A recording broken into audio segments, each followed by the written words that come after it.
So we are Team Mexico, and our project is on international business in Mexico. I am Stacy Cortez. Craig Chaklik. I'm Carly Curl. Sharon Du. And I'm Thomas Smith.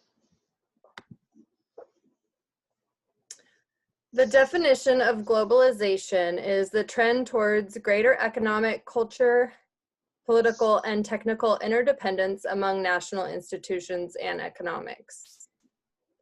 Mexico is rich in history and tradition. Mexico's culture, resources, and political and economic systems have an influence in globalization. Today, we'll talk about Mexican culture, its economy, and its political views. We will also discuss the pros and cons to conducting business in Mexico. And last, we will discuss how Mexico can continue to be successful in globalization and how international businesses and investors can be successful conducting business in Mexico.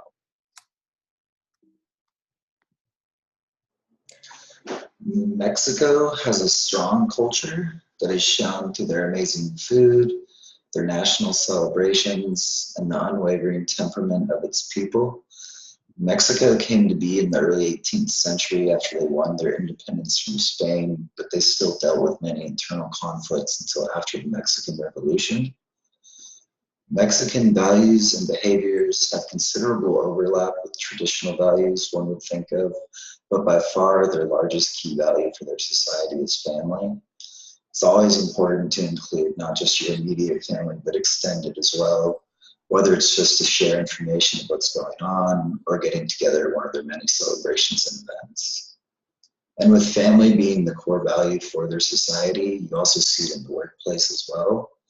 Just as people develop very close relationships in their families, coworkers and business partners are close as well, and oftentimes meetings or discussions in the workplace can go much longer past cutoff times because people want to create close relationships before going any further with business-related matters.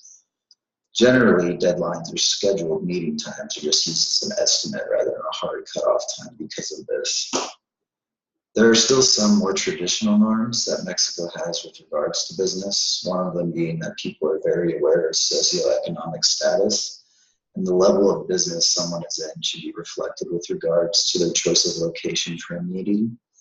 Meaning if someone is dealing with a high-end client, they should be pulling out the red carpet and be meeting them at a high-end restaurant or hotel. Unfortunately, even with the close-knit society of Mexico, corruption is rampant, according to the Corruption Perception Index, making long-lasting relationships in business rather difficult.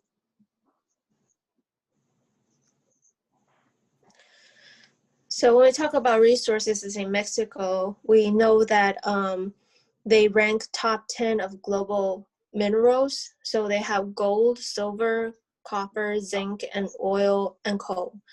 So as of oil, they're ranked 11th globally for production. And then they export 10% of their oil productions out to different countries. They also are really big productions on timber. So 34.5% of percentage of their land are covered by wood. So they produce a lot of timber. Agriculture land is not very big percentage around in their GDP, but they also have a good amount of beef, vegetables, milk portion, also coffee that exports to the world. All right. My section is about the Mexican economic systems. We'll go back a little bit and do another little synopsis of how they got to where they're at today as far as being regarded as a developing mixed economy.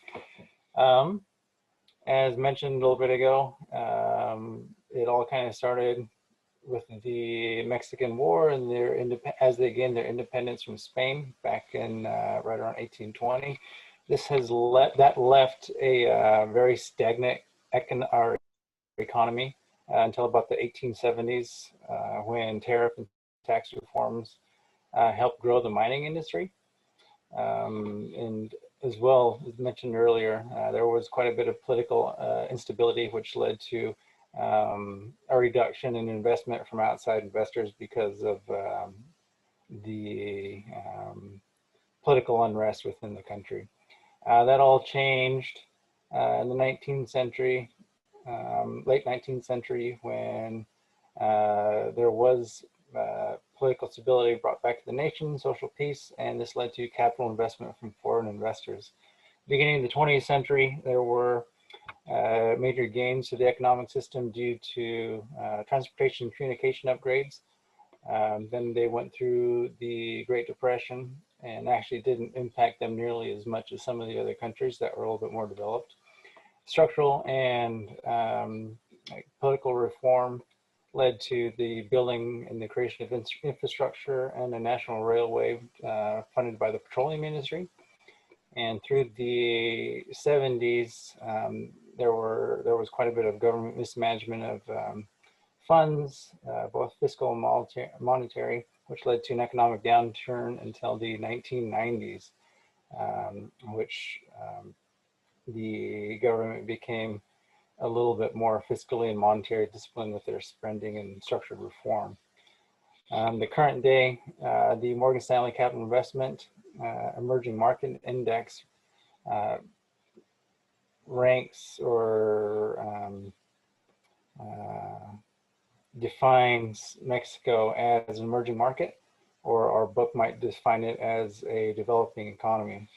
And can we go to the next slide, please?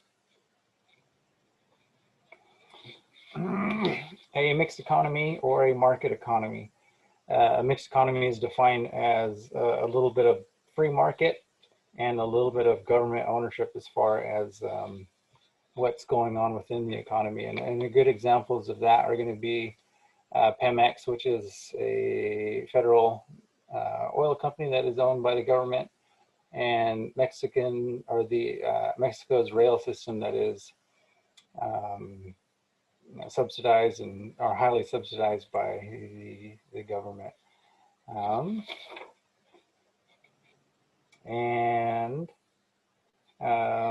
What else defines or kind of gives Mexico the idea of a mixed economy versus a market or a centrally planned is the Economic Freedom Index, kind of going through and defining some of the structure of the economy itself.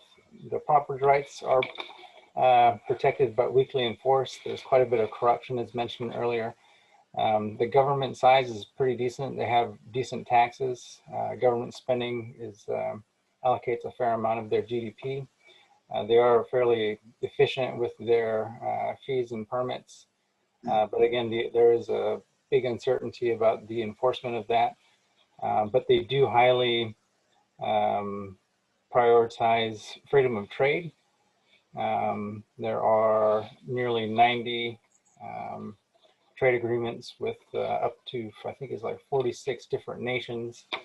And there are plenty of non-tariff measures, including NAFTA, the North American Free Trade, that was created in 1994 with Mexico, the United States, and Canada. So, yep.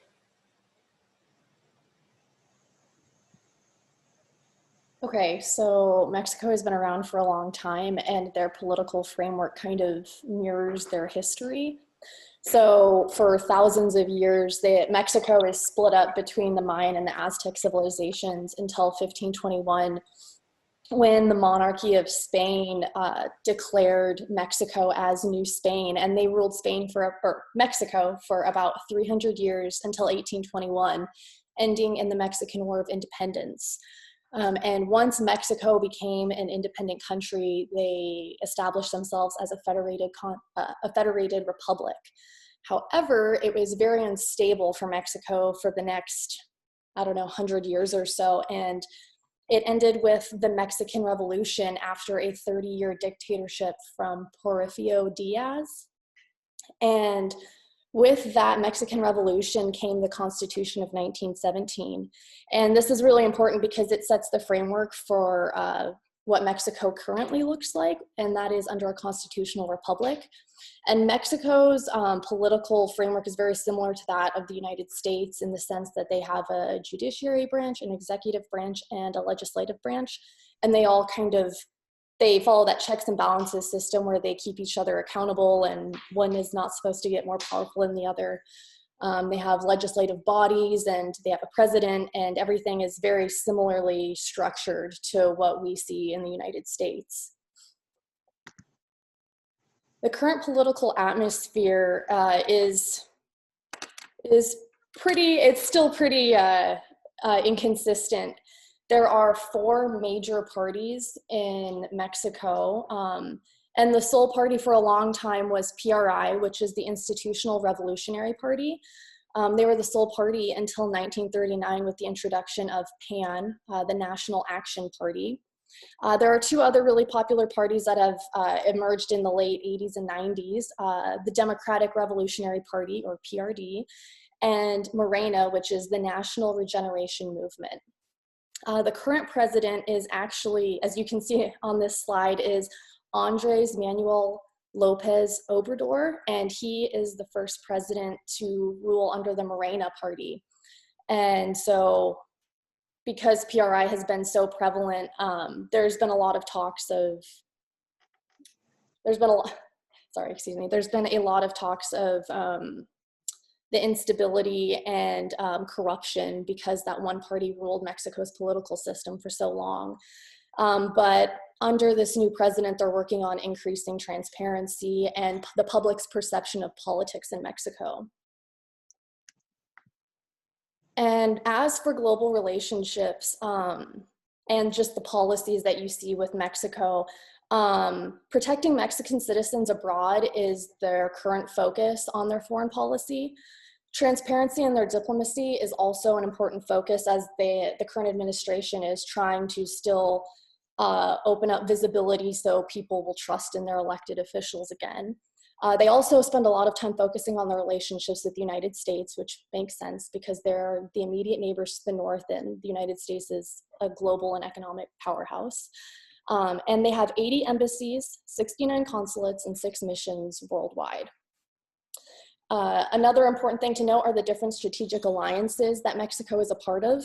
The big one being NAFTA, North American Free Trade Agreement, with Canada and the United States. They're also part of the United Nations and a big part of the World Trade Organization.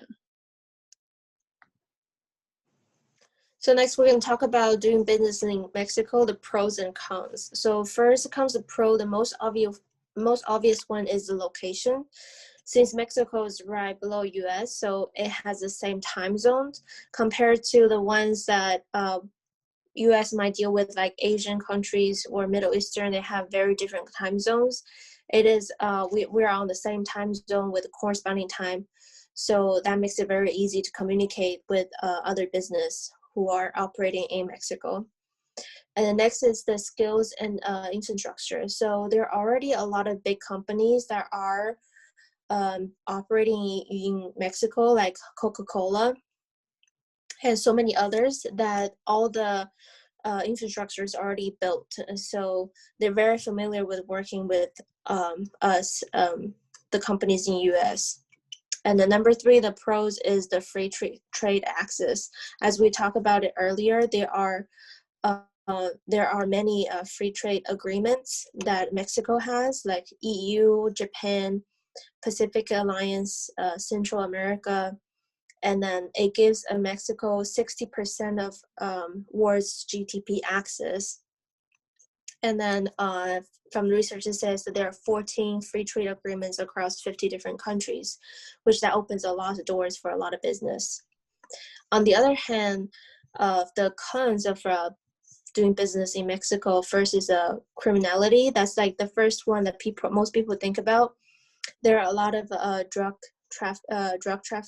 traffickers in Mexico, but it's just regional. It's not across the whole Mexico. Some places is really bad, but not everywhere. The second is corruption. So a lot of people do business in Mexico because it's cheaper as of labor or products, and then the resources are way cheaper than it is in US or anywhere else. However, there are businesses find that they spend more money for bribes so that they can get what they want through like regulations, government and stuff to get their business going.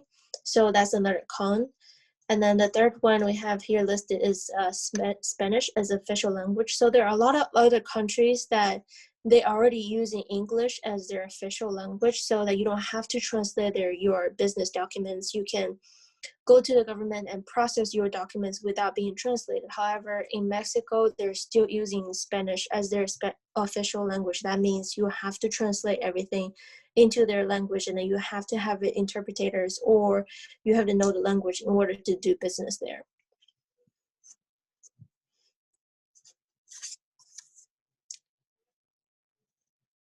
Next.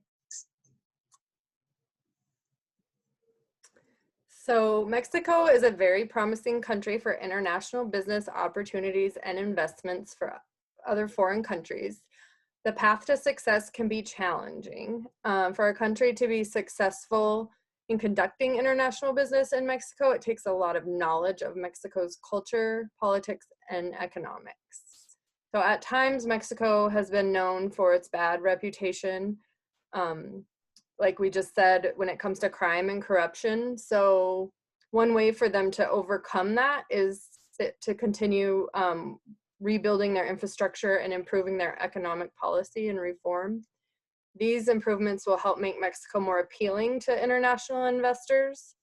There's a company called PricewaterhouseCoopers who projected that as long as Mexico continues building their infrastructure and improving their policies, that they could have the 7th largest economy in the world by 2050. And that was a study done in 2017. And as we also said, Mexico is located in a very strategic location, being between North America and South America. So by keeping its borders open, Mexico connects the consumer economies of the two continents, which is really beneficial to international investors also. Mexico's labor costs are low compared to other nations, so they compete well with places like China. So as long as they keep their labor costs low, they're a good place for international business. Mexico has a very laid back, relaxed business culture. The executives hold most of the power when it comes to making business transactions. So you don't see like board of directors or teams that facilitate the business. It's always like the highest executive that makes the decision. So it's really important to develop good relationships with those executives if you want to have a successful business in Mexico. And last, it is essential to have lots of knowledge of Mexico's investment environment. And as we said, Spanish is the official language, so it's really important to know Spanish to be successful in your business transactions, so you're not faced with crime and bribery. And also, it's important to be legally represented well, so to have a good lawyer when you're doing business in Mexico. And all of this information will be the fundamental foundation when doing business in Mexico to be successful.